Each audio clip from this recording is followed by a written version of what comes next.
Hellion Cross rotated slowly in the silent dark between two stars, its wide silver rings catching distant light like the edges of a turning coin. Inside the station, life moved with the quiet confidence of a machine that had been designed by 15 different species who all believed they were the most reasonable engineers in the galaxy. The result was a place where corridors curved in odd philosophical shapes, doors occasionally opened sideways, and the coffee dispenser in Lab Ring C had once attempted to declare independence. Ramai Drake stood in front of that same coffee dispenser, watching it suspiciously. "Don't start with me today," he muttered. The machine hummed, considered the statement, and produced something that looked almost like coffee. Ramai sniffed it. Close enough. The lab beyond him glowed with pale panels and floating data screens. Several containers of microbial cultures drifted in a small gravity-neutral chamber, lazily rotating like bored jellyfish. A maintenance drone the size of a dinner plate hovered near the ceiling, quietly polishing a light panel that was already spotless. Ramai took a sip of the questionable coffee and immediately regretted every decision that had led to that moment. "Fantastic," he said hoarsely, "burnt stardust with a hint of despair." The maintenance drone beeped sympathetically. It was a normal morning on Hellion Cross, which meant, statistically speaking, something strange would happen soon. The station was famous for that.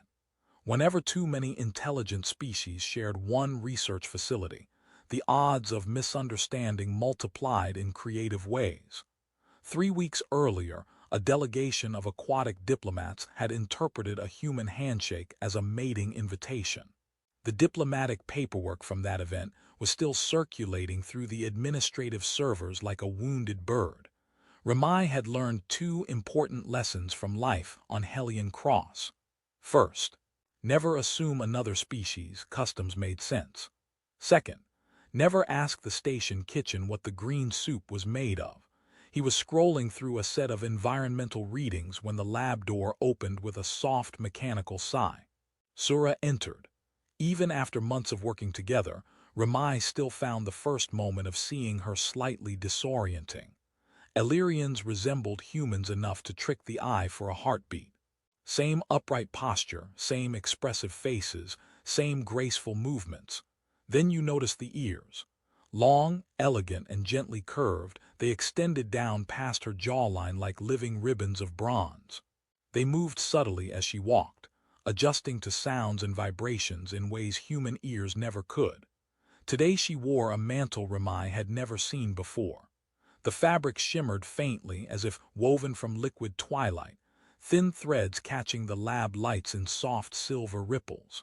It looked ceremonial, though Ramai knew better than to guess what counted as formal wear among alien cultures. A visiting scholar from Tau Ceti once wore what turned out to be funeral robes to a birthday party. Sura carried a tray of sealed specimen vials, each one containing microorganisms from a recently discovered comet fragment. Her movements were precise and quiet, the controlled efficiency of someone who had spent a lifetime mastering discipline. Ramai glanced up from his datapad. For a moment his brain registered 3 things at once. First, new outfit. Second, impressive alien craftsmanship. Third, that actually looks really nice. Humans had a habit of saying thoughts out loud before they had time to overthink them. "You look beautiful today," Ramai said. The sentence floated across the lab with all the casual weight of a paper airplane. 6 harmless human words. The universe paused. Sura stopped walking, not gradually, not thoughtfully. She froze. The tray slipped from her hands. Glass containers struck the floor with sharp clicks, rolling in slow arcs across the polished surface. One of them bumped into Ramai's boot and spun lazily like a confused top. The maintenance drone quietly reversed toward the door. Ramai blinked. Good morning." He tried. Sura did not respond. Her long ears had gone completely rigid. If human ears could stand up like antenna towers during a thunderstorm, the effect might have looked similar. She turned toward him slowly, not angry, not embarrassed, alarmed. Ramai felt the uncomfortable sensation of someone realizing they had stepped on a cultural landmine but had absolutely no idea which one. Did I pronounce something wrong? He asked cautiously. Sura stared at him. Her eyes moved across his face with intense concentration, as if examining a dangerous chemical reaction. You made a declaration, she said at last. Ramai looked down at the scattered vials. I mostly made a mess. No. Her voice remained calm, but something in it carried the quiet tension of a tightening wire. You made a declaration about my appearance. Yes. Silence stretched across the lab. Ramai shifted awkwardly. The coffee dispenser chose that exact moment to dispense another cup of burnt stardust without being asked. Sura's ears twitched slightly toward the sound, then returned to their rigid position. You stated, she continued carefully, that I am beautiful. Ramai rubbed the back of his neck. Yeah, I mean the mantle looks great. Why? Ramai blinked again. Because it does. This answer appeared to disturb her. Illyrians were famous across several systems for their composure. Their diplomats negotiated wars with expressions so neutral they made statues look emotional. But right now Sura looked genuinely unsettled. Ramai Drake, she said slowly, what do you want in return? The question landed like a puzzle piece from the wrong box. In return for the compliment. Ramai stared at her, then he laughed, not loudly. Just the short, surprised laugh of someone who believed a misunderstanding had occurred. Oh, he said, nothing. Sura didn't move, her gaze sharpened slightly. That is not logically consistent. Sure it is. You offered value. It's just a compliment. That is a form of social currency. Ramai leaned back against the work table. No, it's not. Sura looked down at the fallen specimen vials, then back at him. Her ears slowly lowered a fraction. You are either joking, she said quietly, or you have just done something extremely unusual. Ramai scratched his head. Is this about the mantle thing? Sura studied him for several long seconds. In that moment she looked less like a scientist and more like someone who had just discovered gravity worked differently in this part of the universe. Finally she asked the question again. But truly, she said, what do you want? Ramai lifted his cup of terrible coffee. 12 hours of uninterrupted research time, he said hopefully, and maybe a coffee machine that doesn't taste like engine coolant. The maintenance drone beeped. Sura did not. She continued staring at him with the growing realization that something about this human did not fit into any rules she had spent her life learning. And the most unsettling part was beginning to form in her mind. He might actually mean it. The laboratory stayed quiet long after the specimen vials had been collected and returned to their tray. Ramai crouched near the floor, sliding the last container back into its slot while Sura stood a few steps away, watching him with the intense focus of someone studying a potentially dangerous new life form. Ramai stood up and brushed imaginary dust from his sleeves. There, he said, crisis averted. The comet bacteria will live to terrify another microscope. Sura didn't respond. Her ears tilted slightly forward, catching every sound in the room.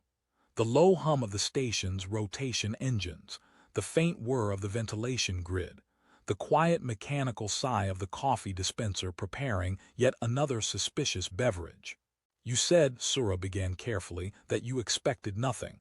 Ramai leaned against the workbench. That's right. That is not how Illyrian exchanges function. Lucky for me I'm not Illyrian. Her eyes narrowed just slightly. That is becoming increasingly apparent. The coffee dispenser produced a cup with a cheerful chirp. Ramai looked at it. Did I order that? The machine made a proud beep. You are getting way too confident, he told it. Sura watched this interaction with the same expression a physicist might have while observing a violation of natural law. You are speaking to the machine. It responds better when I'm polite. You insulted it. That was affectionate. Sura folded her arms slowly. This station is confusing. Ramai grinned. You should have been here during the noodle incident. The noodle incident. Short version. The kitchen AI tried to accommodate 17 species, dietary restrictions at once. And Ramai took a careful sip of the new coffee, winced, and kept drinking out of stubbornness. And it invented noodles that were technically alive. Sura stared. They crawled. That is not reassuring. It was fascinating from a biological perspective. You screamed. Only a little. The corner of Sura's mouth moved slightly. Not quite a smile, but close enough to qualify as progress. Then her expression settled back into seriousness. You still have not answered the central problem. Ramai spread his hands. What problem? You offered admiration. Yes. You did not request a favor. No, you did not establish a social contract. Nope. You did not position yourself within a hierarchy. Still no. Her ears shifted again, slowly lowering as if gravity had increased. Then the statement has no strategic purpose. Ramai scratched the back of his head. Do humans need a strategy every time they talk? That would be efficient. Sounds exhausting. Sura paced slowly across the lab, her long ears swaying slightly with each step. She moved with the careful precision of someone who had spent a lifetime measuring every social interaction like a delicate experiment. When Illyrians acknowledge beauty, she said, it establishes a relationship of leverage. Leverage. The one who gives the compliment recognizes power in the other. Ramai blinked. I was complimenting your outfit, not crowning you queen of the station. That distinction does not exist in Illyrian culture. He considered that. So if I say someone looks nice, you would be placing yourself in a subordinate position, and they'd expect something later. Yes. Ramai looked horrified. That's terrible. That is normal. He shook his head. No wonder everyone looks stressed in your diplomatic briefings. Sura paused. We do not look stressed. You look like people calculating 12 chess moves ahead. That is because we are. Ramai pointed at her. Exactly. Humans can barely manage checkers before lunch. Another silence settled between them. Sura studied him again, searching for some hidden motive behind his relaxed posture and easy tone. You are not concerned, she said. About what? That you have placed yourself beneath me socially. Ramai snorted. Sura, half the station outranks me. That does not disturb you. Yesterday I got yelled at by a sentient fungus colony. She blinked. That is not a normal workplace interaction. They were upset about humidity levels, and I apologized. Did it work? Ramai shrugged. They released fewer spores afterward. The maintenance drone drifted past them carrying a panel. Sura watched it go, then looked back at Ramai. You continue behaving as if this situation is not serious. Because it is. You cannot know that. I can if I know what I meant. And what you meant was, Ramai set his datapad down. I thought the mantle looked great on you. And that is all. Yep. No hidden objective. None. No future claim. Definitely not. Sura's ears slowly lowered further, relaxing from their rigid position for the first time since the conversation began. She seemed less alarmed now, though the confusion remained. This is illogical. Ramai shrugged. Humans specialize in that. You give away social value freely. Pretty much. That would destabilize Illyrian society. Maybe Illyrian society needs a vacation. Sura exhaled softly. You are joking again. Mostly. The coffee dispenser whirred loudly. A new cup slid onto the tray. Ramai stared at it. I swear I didn't ask for that one either. The machine beeped proudly. Sura tilted her head. Perhaps it is complimenting you. Ramai groaned. Oh great. Now the coffee machine has social leverage. For a moment the tension cracked and Sura actually laughed. It was quiet and brief, like a sound she hadn't used in a long time. When the laughter faded, she looked at him again.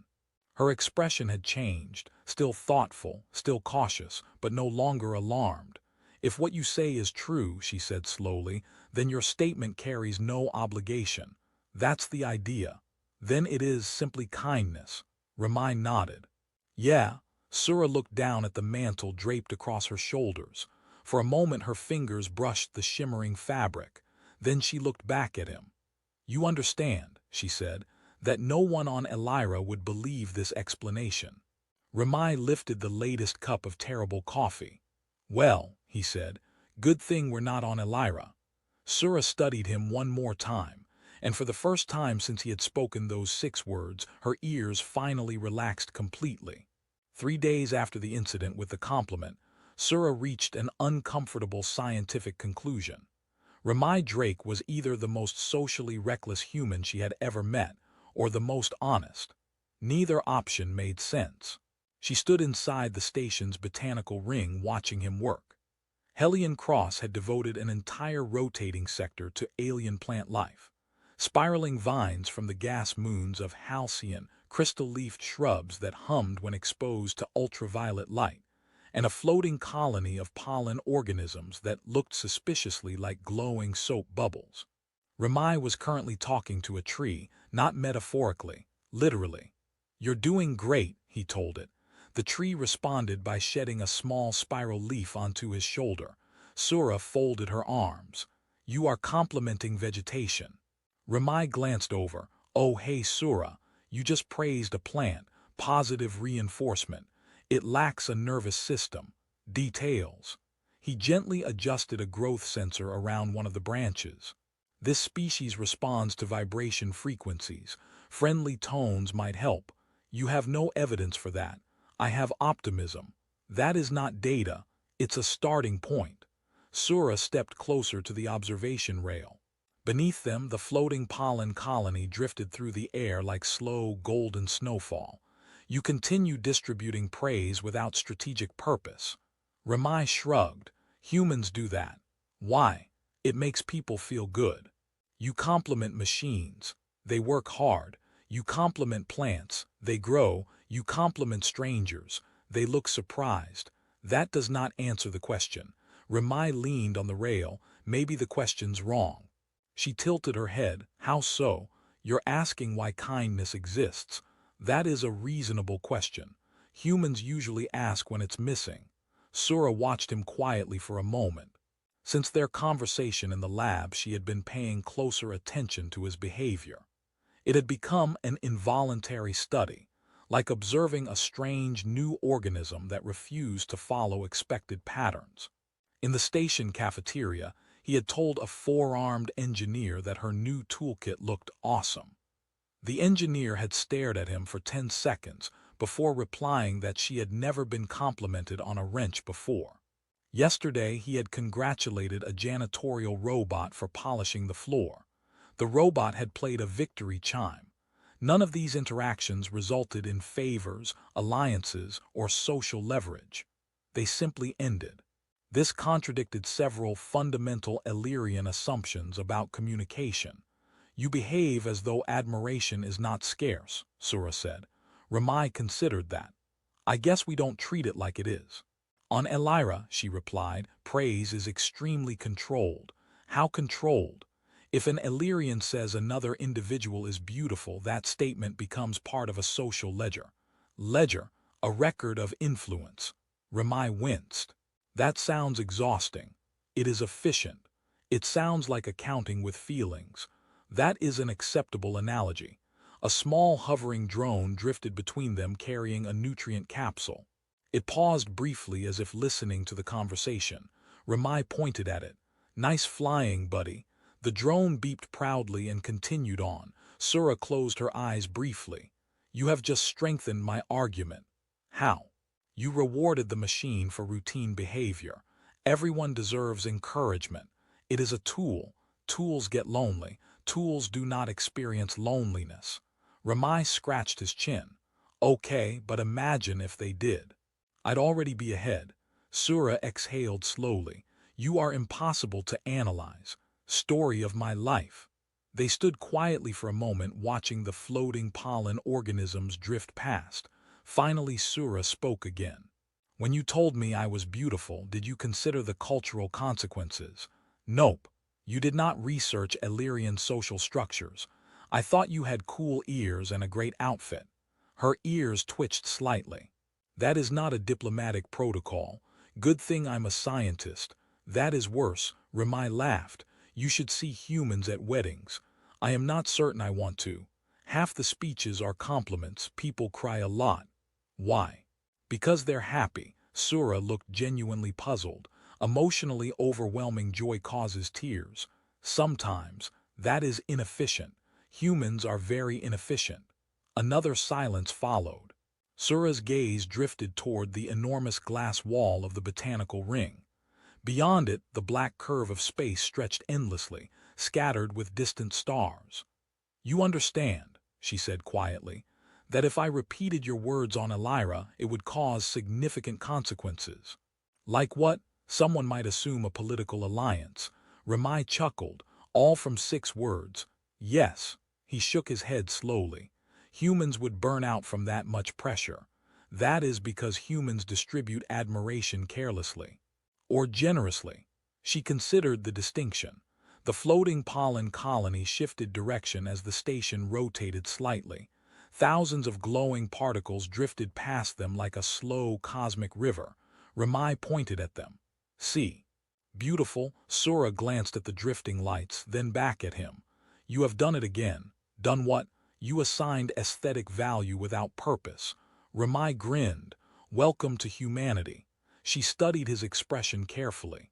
Still no sign of manipulation. Still no hidden expectation. Just simple sincerity. It was unsettling. "You realize," Sura said slowly, "that by Illyrian standards you have given away an enormous amount of social currency in the past few days." Ramai stretched his arms. "Well, good thing humans print more. That is not how currency works. It is for compliments." She shook her head faintly. "Your culture is economically irresponsible, emotionally generous." "That may be the same thing." Ramai leaned closer to the glass. "Look at that cluster." Outside, a distant nebula glowed faintly violet. "Now that is beautiful." Sura followed his gaze. For a moment she said nothing. Then she spoke quietly. "You did not say that to gain anything from the nebula." "Nope. You simply observed it." "Yep. And the observation itself had value." "Exactly." Sura stood very still. Her ears lowered slightly as she processed the idea. Because if beauty could exist without leverage, then perhaps admiration could exist without debt. The thought was unsettling, but also strangely comforting. Ramai straightened and stretched. "Well," he said cheerfully, "I should get back to work before the plants start expecting compliments as part of their daily routine." Sura looked at him again. "You have created a scientific mystery." "Only one." "Yes." "What's the mystery?" She watched him carefully. "Whether a person can truly give something valuable and want absolutely nothing in return." Ramai shrugged. "Happens all the time." Sura wasn't so sure. 2 weeks after the compliment incident, Sura developed a hypothesis. It was not a comfortable hypothesis, but it was scientifically testable, which meant she had no choice. Ramai Drake, she concluded, must be studied, not openly. Humans tended to become strange when they realized they were part of an experiment. One visiting anthropologist from Earth had once spent an entire week trying to prove that Helion Cross's gravity cycles were emotionally meaningful. So Sura observed quietly. Observation began in the station cafeteria. Ramai sat across from a 3-meter reptilian engineer named Kale, who was eating a bowl of something that steamed aggressively. Ramai pointed at the bowl. "That smells amazing." Kale lifted one scaled eyebrow ridge. "It is fermented sulfur algae." Ramai paused. Amazing was maybe the wrong word. "You complimented it." "I was being supportive." Kale stared at him. "You are a strange mammal." Sura watched from the next table, recording the interaction on her datapad. No request followed the compliment. No leverage. The conversation simply moved on to asteroid soil composition. Hypothesis status: unresolved. Later that day, Sura followed Ramai into the station's engineering ring. A maintenance crew was replacing a malfunctioning coolant regulator. Tools floated in the low-gravity workspace while a mechanic in magnetic boots wrestled with a stubborn panel. Ramai leaned over the railing. "You're doing great." The mechanic looked up. "I have been stuck in this duct for 30 minutes. Still impressive." "You are praising suffering. I'm praising persistence." The mechanic chuckled and returned to work. Again, no transaction. Sura made another note. Humans appeared to distribute encouragement like background radiation, constant and unclaimed. The next observation occurred in the navigation dome. Ramai stood near the star chart projection arguing with the station's navigation AI. Plot a course correction by 2 degrees.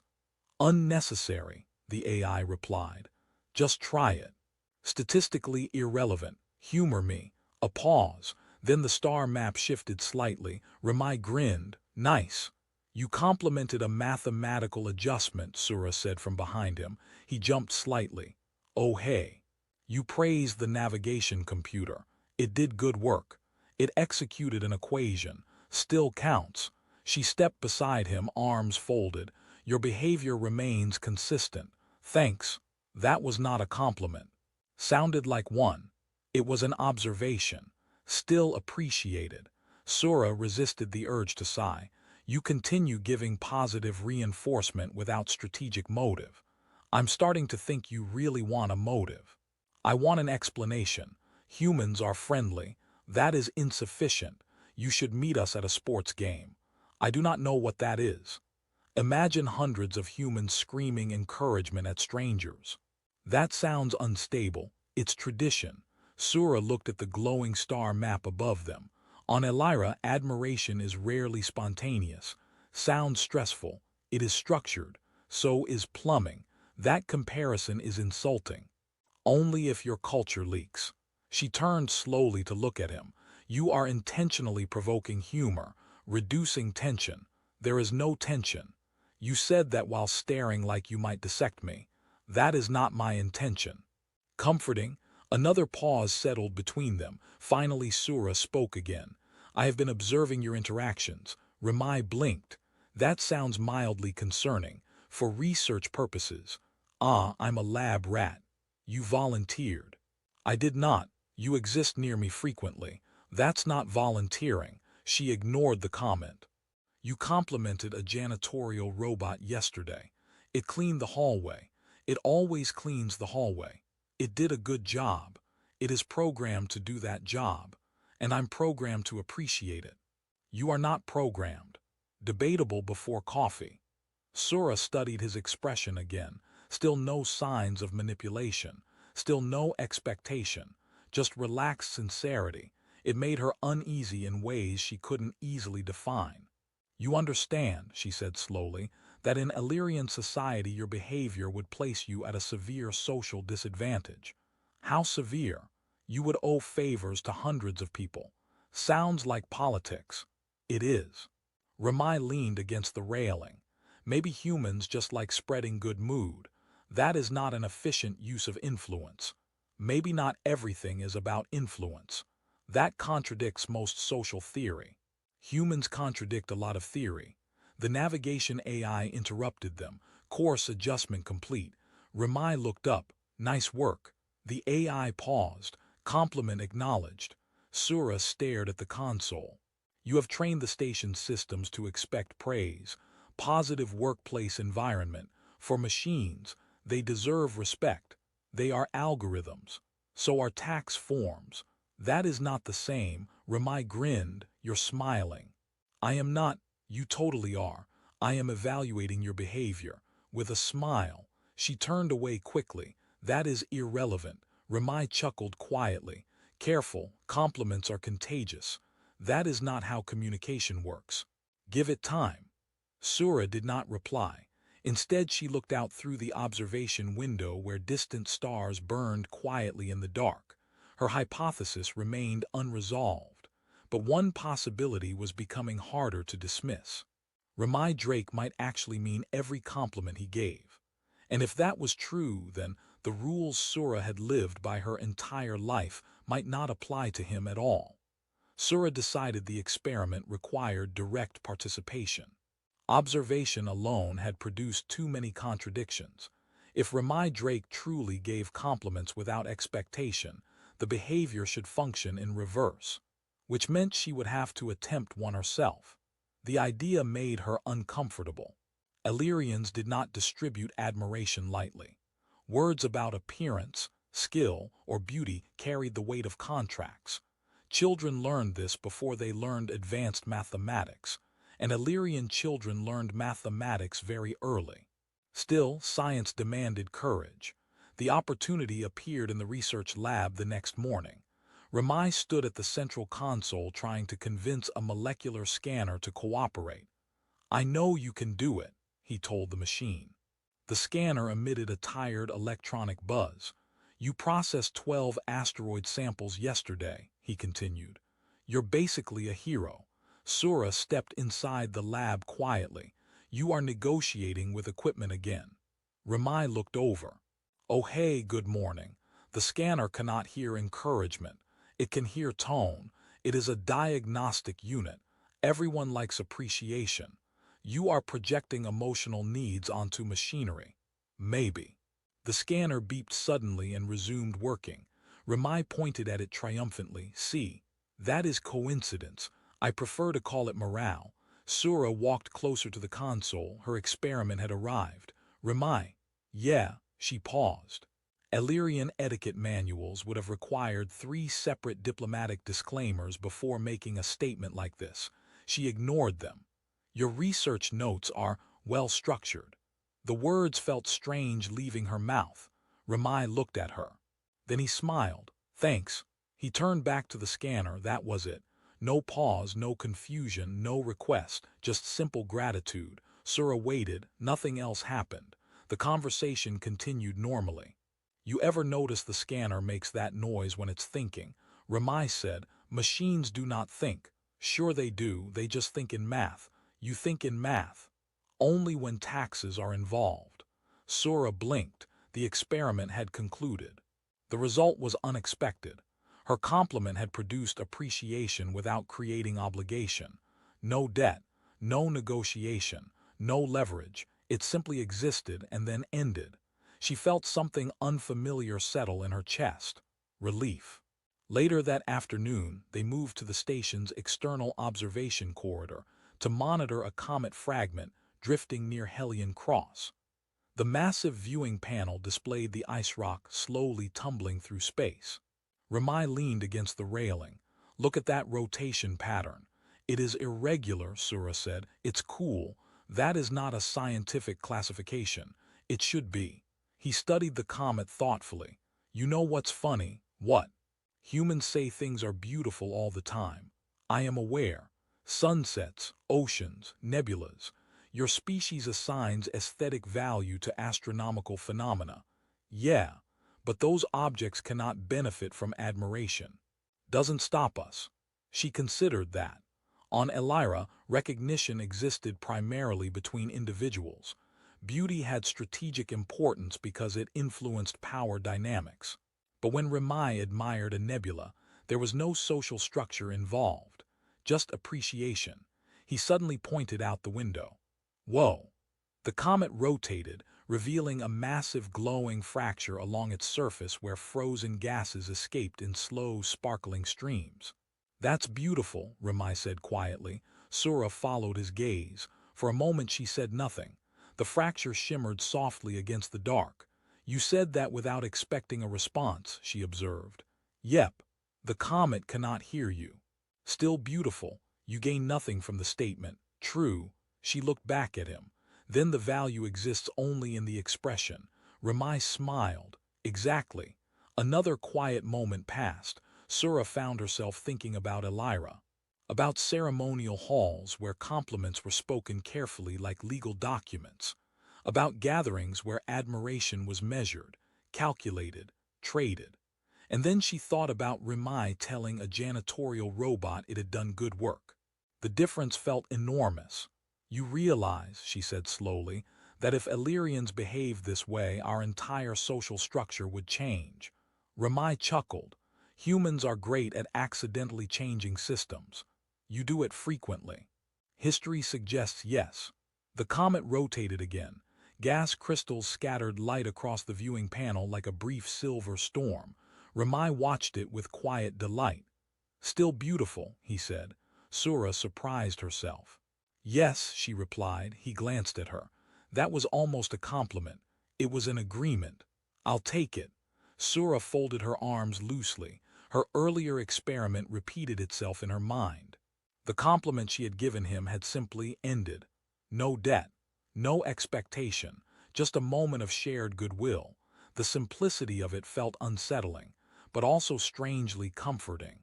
"You are changing variables I have considered constant," she said. Ramai looked confused. "Is that good? I have not determined that yet." "Fair." He stretched slightly. "Well, if it helps, humans usually figure out emotional stuff through trial and error." "That sounds inefficient, extremely." She watched him for a moment, then she asked quietly, "When you compliment people, does it ever create problems?" Ramai laughed. "Oh, absolutely." "How?" "Sometimes they think I'm flirting." "You are not, usually not." "That seems complicated." "Welcome to human communication." Sura shook her head faintly. "You have built an entire culture around unpredictable emotional exchanges." "Yep, and it works." Ramai looked out at the drifting comet. "Most of the time." Sura followed his gaze again. For the first time, she found herself wondering what Illyrian society might look like if admiration didn't always carry a price. It was a strange thought, possibly even a dangerous one, but the idea refused to leave. Several days passed before Sura realized the problem had become personal. At first it had been a scientific curiosity, a cultural puzzle, an unusual behavioral pattern in a human colleague. Now it was something else. She noticed it during a routine systems check in the atmospheric control wing.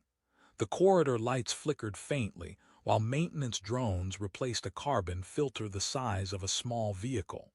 Ramai stood nearby holding a tablet and trying to stay out of the drone's flight path. "You guys are doing fantastic work," he told them. One drone chirped proudly and nearly flew into a ventilation pipe. Sura spoke from behind him. "You are distracting the maintenance units. They seem motivated." They almost collided with structural infrastructure. Motivation is a learning process. The drones floated away with cheerful beeps. Sura folded her arms. "You have done it again. Encouraged hardworking machines. You are distributing admiration. That's what we've been talking about." "No," she paused. "You are distributing it near me." Ramai blinked. "Yes." She turned slightly toward the observation window where the black curve of space drifted slowly past. "This is altering my expectations."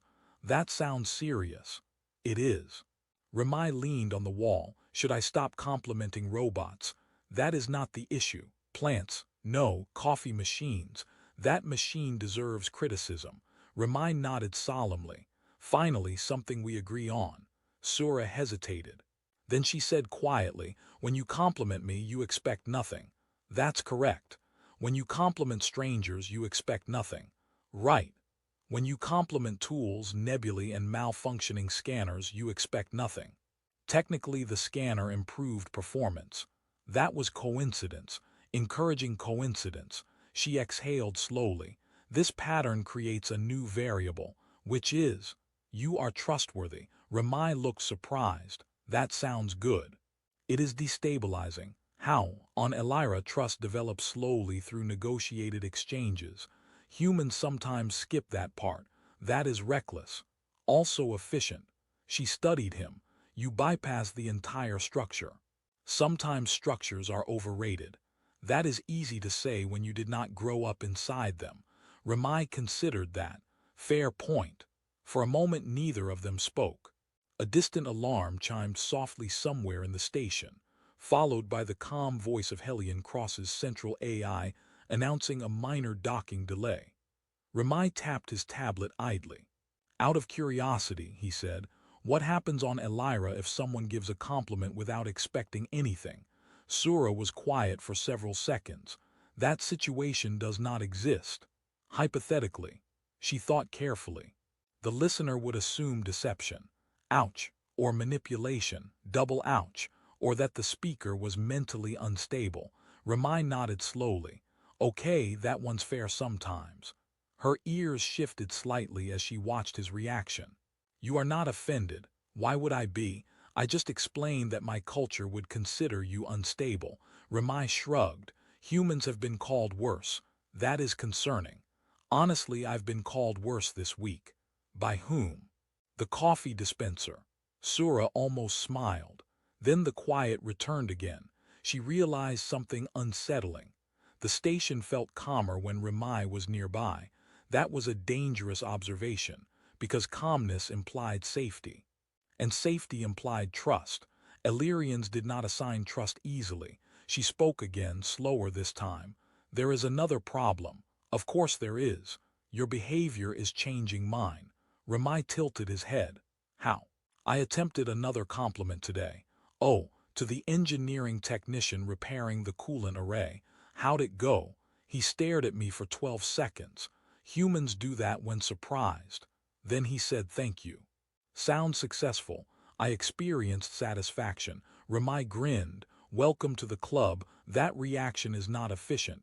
It's nice though. Yes. She seemed slightly annoyed by the admission. That is the problem. Ramai leaned back against the wall. You know, humans have a theory about this. Of course you do. Kindness spreads. That is not scientifically precise. It's like emotional gravity. That is not a recognized force. Give it time. She shook her head faintly. You are influencing my behavior without attempting to. Worst superpower ever. Not worst. Ramai raised an eyebrow. Oh, she hesitated again, then said quietly, it is reassuring. Ramai didn't joke this time. Good. Sura looked down the corridor where the maintenance drones had disappeared. When you first said I was beautiful, I assumed you were initiating a claim. Understandable misunderstanding. Now I understand that you were simply expressing a thought.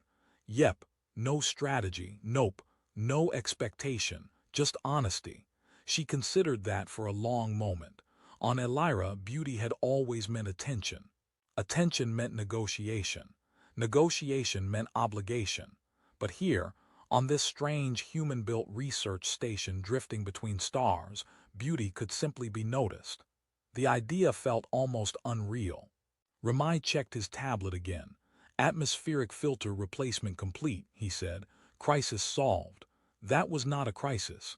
It could have been a very dusty crisis. Sura watched him for another quiet moment. Then she asked, Ramai. Yeah, if I say something kind to you, you will not assume I want something in return. Nope. That is guaranteed. Human guarantee. That sounds legally fragile. Emotionally solid. She nodded slowly. Somewhere deep in her thoughts, another wall shifted slightly. Not broken, not gone, but no longer as immovable as it once seemed. The observation ring of Hellion Cross was unusually quiet. That was rare for a station that hosted 15 intelligent species, 3 experimental AIs, and a vending machine that had once tried to unionize. But tonight the corridor lights were dim, the research shifts were nearly finished, and the stars outside the panoramic glass drifted slowly with the station's rotation. Ramai Drake leaned on the railing and watched a distant nebula glow like spilled violet ink across the darkness. He held a cup of coffee. He did not trust it. The coffee dispenser had been behaving suspiciously cooperative all evening. All right, he said to the cup. What's your angle? Behind him a familiar voice spoke. You are interrogating a beverage. Ramai turned. Oh hey, Sura. She stepped into the ring, her long ears relaxed against the sides of her head. The shimmering mantle she wore caught faint reflections from the stars outside. Ramai pointed at his drink. It's been too polite tonight. The coffee machine. Yes, that is unlikely. You didn't see what it did last week. What did it do? It printed a motivational quote. That is harmless. It signed the quote with my name. Sura's mouth curved slightly. That is humorous. It was plagiarism. They stood beside each other at the railing. Outside, the nebula slowly shifted color as Hellion Cross rotated. For a moment, neither of them spoke. Finally, Sura broke the silence. I have reached a conclusion. Ramai sipped the coffee carefully. About the coffee machine. No, shame. About you, he lowered the cup. That sounds more serious. It is. She watched the drifting stars while she spoke. When we first met, I believed your compliment carried an obligation. Understandable. I assumed you were claiming influence. Definitely not. I believed you were positioning yourself within a hierarchy. Ramai nodded. You explained that part. I was wrong. Ramai tilted his head slightly. Well, yeah. She ignored the joke. I have spent weeks observing your behavior. I noticed you distribute admiration freely. Yep, to colleagues. Yep, to machines. They try their best. To plants. They grow. To astronomical phenomena. Space deserves compliments too. She looked at him. You expect nothing in return. That's the idea. Her ears shifted slightly, thoughtful rather than tense. On Elira, that behavior would be impossible. I figured it would collapse our entire system of influence. Humans are pretty good at collapsing systems. Yes, but here, she hesitated, then finished the thought. Here it works. Ramai smiled faintly. We've had practice. Another quiet moment passed. Then Sura spoke again. You changed something. In the station. In me. Ramai raised an eyebrow. That sounds like a big responsibility. I attempted an experiment yesterday. Oh. I complimented the navigation officer on her star mapping, and she appeared pleased. Nice. She did not ask for anything. That tends to happen. I also complimented the janitorial robot. Ramai nodded approvingly. They work hard. It played a celebration chime. See, positive reinforcement. Sura looked down briefly, as if reviewing data in her thoughts. For the first time in my life, I gave admiration without calculating its value. Ramai waited quietly, and nothing terrible happened, she said. Shocking. Yes. He leaned against the railing again. Humans call that normal. It is unfamiliar. Give it time. She studied his face. When you first told me I was beautiful, I felt alarm. I noticed. I felt confusion. Also noticed. And something else. Ramai waited. Grief. He frowned slightly. Why grief? Sura looked out at the stars again. Because I realized no one had ever said it to me without expecting something. The words hung quietly in the air. Ramai didn't joke this time. That sucks.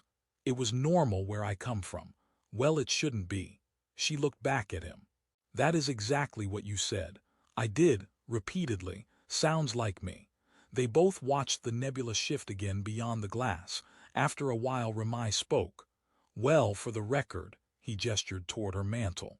You still look beautiful today. This time Sura did not freeze. Her ears relaxed further. No alarm, no calculation, no fear of hidden contracts. Just a simple sentence floating between two people. She took a slow breath. Then she smiled. It was not a diplomatic smile, not a calculated one, just genuine. Thank you, she said. Ramai nodded once, satisfied. Then he lifted his coffee again. You know what else is beautiful? What? That nebula. Yes, she said quietly, it is. They stood there watching it together. After a minute, Sura spoke again. I have one more observation. Hit me. Your snack experiments are terrible. Ramai groaned. That's not a compliment. It is honesty. You're supposed to be practicing kindness. I am practicing balance. He shook his head. You wound me. You will survive. He looked out at the stars again and sighed dramatically. Science is full of sacrifice. Your cooking is a greater threat to this station than any comet. That's harsh. That is accurate. Ramai laughed.